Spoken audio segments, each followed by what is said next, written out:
O Alexandre de Moraes, ele precisava, ele foi tão corajoso até aqui, né, cometendo tantas ilicitudes, inconstitucionalidades, ele foi tão imoral, tão baixo até aqui, por que não prende o Bolsonaro hoje?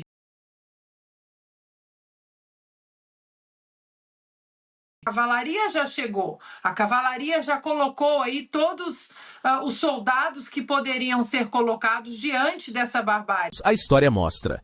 Todo ditador encurralado pelos Estados Unidos antes de cair comete ainda mais injustiças para tentar escapar do caminho sem volta em que entrou. E é exatamente essa situação que Alexandre de Moraes está vivendo agora. Não se engane, as novas perseguições contra Bolsonaro não são demonstração de força, mas sim o reflexo de um desespero sem limites de quem já sabe que seus abusos o condenaram para sempre. A sanção da Lei Magnitsky foi apenas a primeira, e outras punições ainda mais duras e irreversíveis estão a caminho. O jogo de cartas de Moraes acabou. A tentativa desesperada de ameaçar Bolsonaro com prisão só serviu para piorar sua própria situação e a de seus aliados diante do governo americano. E agora não há saída. Nós não vamos perder essa batalha contra os foras da lei de toga. E no vídeo de hoje, você vai entender exatamente por quê. Assista até o final e deixe seu recado para Moraes nos comentários. Você também acredita que ele está prestes a cair depois de mais essa injustiça? E o ministro do Supremo Tribunal Federal, Alexandre de Moraes, planeja que o ex-presidente Jair Bolsonaro cumpra a pena no complexo da Papuda, em Brasília, caso seja condenado na ação penal da suposta trama golpista. O julgamento começa na próxima terça-feira e deve seguir até o dia 12 de setembro, na primeira turma. Inicialmente, especulou-se que Jair Bolsonaro poderia cumprir pena em unidade do Exército ou numa sala da Polícia Federal, mas Moraes decidiu pela Papuda. Bolsonaro, se condenado, teria direito a uma cela especial. O plano do ministro, segundo fontes ouvidas pelo portal Metrópolis, é também colocar outros condenados no mesmo processo na Papuda, criando uma espécie de, entre aspas, ala golpista. Bolsonaro está em prisão domiciliar desde o início de agosto, por ordem de Moraes, que na prática funciona como uma prisão preventiva. Aos 70 anos de idade, com problemas de saúde, com infecções pulmonares e gastrite, a hipótese da manutenção da prisão domiciliar também não está descartada. Ana, como disse o Consta, né, o destino de Jair Bolsonaro ainda não sabemos, mas o resultado do julgamento que começa na semana que vem já está praticamente posto. Agora a gente vai aguardar se Jair Bolsonaro vai cumprir, então, em prisão em regime fechado ou regime domiciliar. Vale lembrar que o ex-presidente Fernando Collor, o último presidente que foi condenado, hoje cumpre prisão em regime domiciliar, em casa. Paula, falta o Alexandre de Moraes, ele precisava, ele foi tão corajoso até aqui, né, cometendo tantas ilicitudes, inconstitucionalidades, ele foi tão imoral, tão baixo até aqui, por que não prende o Bolsonaro hoje? Hoje, porque a vontade dele é essa, é fazer com o presidente Bolsonaro o que ele fez com Daniel Silveira, o que ele fez com Felipe Martins, o que ele fez com Clériston da Cunha, a vontade dele, e com centenas de outros, a vontade dele é essa. E por que não faz isso? Porque nós já sabemos o desfecho desse julgamento. A gente vai ter que fazer aquelas aspas no ar assim. Eu não quero fazer, mas é julgamento, porque não tem nenhum julgamento. A árvore completamente envenenada, todos os frutos podres. Não tem como você olhar para um julgamento desse e achar que é um julgamento imparcial, que é um julgamento isento. Ora, se ele é uma das vítimas, o Alexandre de Moraes, porque havia um plano que em algum momento o Bolsonaro deu o aval ou sabia do plano para matar todo mundo, inclusive Alexandre de Moraes, e agora essa pessoa vai julgar. Ou seja, já está tudo escrito. O que não é aceitável, no entanto, Paula, é a normalização da barbárie. E eu acho que nós como país, nós aprendemos a nossa lição que nós não podemos normalizar a barbárie, nós não podemos normalizar o que é errado, porque quando eles soltaram Lula, eles tentaram normalizar as coisas como se, não, aqui tem um problema técnico de CEP, a gente vai soltar o descondenado e amigo de ditador e chefe de organização criminosa e vai todo mundo começar a tocar a vida. E, de repente, o Brasil estava discutindo de maneira orgânica, quase que normal, né? A disputa presidencial entre Lula e Bolsonaro, gente colocando Lula e Bolsonaro no mesmo patamar, e nós fomos engolidos por essa normalização de uma coisa que jamais poderia ter sido aceita. E espero que agora as pessoas que erraram lá atrás não errem de novo, porque o caminho do Brasil agora, diante de tudo que nós estamos vendo, como Augusto disse, já estamos chegando perto da Venezuela, no caminho jurídico, agora estamos chegando perto da Colômbia. Ou seja, não dá para simplesmente acharmos, não, está tudo normal, e esperarmos que a mudança ou a reação venha do norte, venha dos Estados Unidos. A cavalaria já chegou, a cavalaria já colocou aí todos os soldados que poderiam ser colocados diante dessa barbárie. Agora a gente precisa fazer o que é correto no Brasil. O Senado precisa reagir de uma forma ou de outra, com todas as ferramentas constitucionais e republicanas. Mas não dá mais para a gente ficar simplesmente olhando e normalizando uma coisa que é para lá de absurda, é bárbara. Augusto, e o Consta falou em humilhação, há também um pedido pendente da Polícia Federal para que um agente da PF fique dentro da casa de Jair Bolsonaro enquanto ele cumpre prisão domiciliar. Esse pedido, por enquanto, ainda não foi analisado pelo ministro Moraes. É o que diz a Ana. Nós não podemos aceitar, e só a Oeste não aceita, a normalização do absurdo. O que se vê é um juiz sádico, perseguindo um ex-presidente da República que não cometeu o crime do qual é acusado.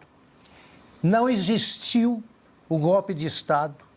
E o Alexandre de Moraes, que não é juiz, ele foi aprovado num concurso para promotor de justiça, para o Ministério Público, e acusou viu culpas em todos os réus que cruzaram o caminho dele. Todos eram culpados. Ele não pediu absolvição de ninguém. Então já é um traço aí que não combina com a personalidade de alguém que quer ser juiz. Vira juiz, começa a transformar o presidente da República no exemplo do que não se faz com nenhum réu e, no caso, sobretudo com o presidente da República. Você tinha, por exemplo, em 1930, quando o Washington Luiz caiu, o Roberto Marinho me contou isso aí, porque ele era soldado no Forte de Copacabana, onde ficou preso inicialmente o Washington Luiz. Ele era um dos soldados que vigiavam o presidente da República. E foi tratado com respeito até ir para o exílio. Pronto, caiu, perdeu o poder, foi para o exílio e foi tratado com o respeito que merece um ex-presidente da República. No caso, é um juiz perseguindo alguém. Ele escolheu a cadeia. Daqui a pouco ele escolhe uma cela, né? De preferência uma solitária, onde o sujeito não cabe, o sujeito não tem altura para que alguém fique de pé, não tem luz, ou tem música o tempo inteiro, ruídos, porque é tortura. Tortura é mais que humilhação. Agora, o que vai acontecer com isso? É um erro político tremendo, porque a comparação com o Lula é inevitável. O Lula noivou na cadeia. Ele tinha todos os dias, se quisesse ou se pudesse, para encontros conjugais. A Janja, que perseguiu o futuro noivo desde 1994, acompanhando aquelas caravanas da cidadania, quando pegou o Lula imobilizado, aí que ela não saía da frente da cadeia ou da sala em que o Lula ficou preso. Quando ele não estava com a gente estava dando entrevista. E tinha sido condenado por 9 juízes. 9 juízes. E foi libertado por quem não é juiz.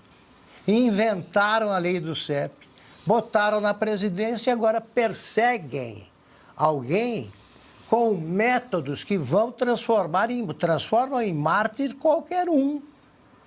O que eles estão fazendo em matéria de criatividade, né, sádica, é um exemplo de alguém que esbanja crueldade e esbanja cretinice política, porque vai sair o tiro pela culatra, não tenham dúvida. É só comparar a vida do Bolsonaro, que não vai ter o direito de conceder entrevistas, com a vida do Sérgio Cabral, que é amigo de ministros do Supremo e por isso está fora da cadeia, embora condenado a mais de 300 anos. Consta, estamos aí às vésperas do julgamento, que deve começar na próxima terça-feira. Vale lembrar que ontem, inclusive, nós registramos aqui que o ministro Alexandre de Moraes estendeu o prazo para o PGR se manifestar a respeito ali do suposto descumprimento de medidas cautelares, risco de fuga. Isso ficou ali para a véspera do julgamento, provavelmente não vão se manifestar até a finalização das sessões, né, que deve ocorrer no próximo dia 12 de setembro. E tem algumas possibilidades na mesa. Consta prisão definitiva, se vai para Papuda, se vai ficar em prisão domiciliar. Como é que você enxerga esse xadrez no momento? O destino do ex-presidente é incerto, mas o resultado do julgamento não, né? Então isso aí que vazou pela imprensa é mais uma evidência de que é um jogo de cartas marcadas, que já sabem que vão condenar o Bolsonaro e o seu entorno, porque o intuito era exatamente desse julgamento farsesco do golpe que nunca aconteceu, era condená-lo e prendê-lo. No fundo, é uma operação de vingança do Lula e do Alexandre de Moraes, que, por motivos óbvios no caso do Lula e por um ódio patológico no caso do Alexandre de Moraes, querem ver Bolsonaro atrás das grades e humilhado, né? O intuito é a humilhação do ex-presidente. Isso está muito claro, as cautelares já provam isso, querem colocá-lo na Papuda para colocar a pecha de presidiário, de bandido, que teria um efeito retórico muito mais poderoso do que uma cela na Polícia Federal, como ficou o próprio Lula, diga-se de passagem, né, que pôde dar entrevistas, coisas que o Bolsonaro está impedido de fazer. Então, vão fazer tudo pior com o Bolsonaro, porque é um intuito de vingança e de humilhação, de destruição de um ícone da direita, do maior cabo eleitoral da direita, essa união nefasta representada por tucanopetistas que Lula e Alexandre de Moraes, repito, encabeçam, né? Essa aliança quer expurgar de vez o bolsonarismo do debate público e da democracia brasileira. Não há eleição legítima em 2026 sem o nome de Jair Bolsonaro lá. Ele está inelegível e vai acabar preso. Ele mesmo anda meio deprimido, segundo relatos de alguns amigos que o visitaram, não é para menos, né? Ele enfrentou todo um sistema poderoso, uma máfia, uma quadrilha.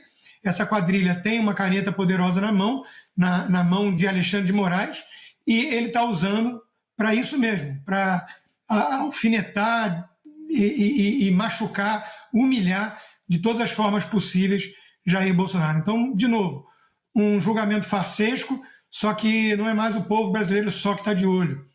É o governo americano de Donald Trump.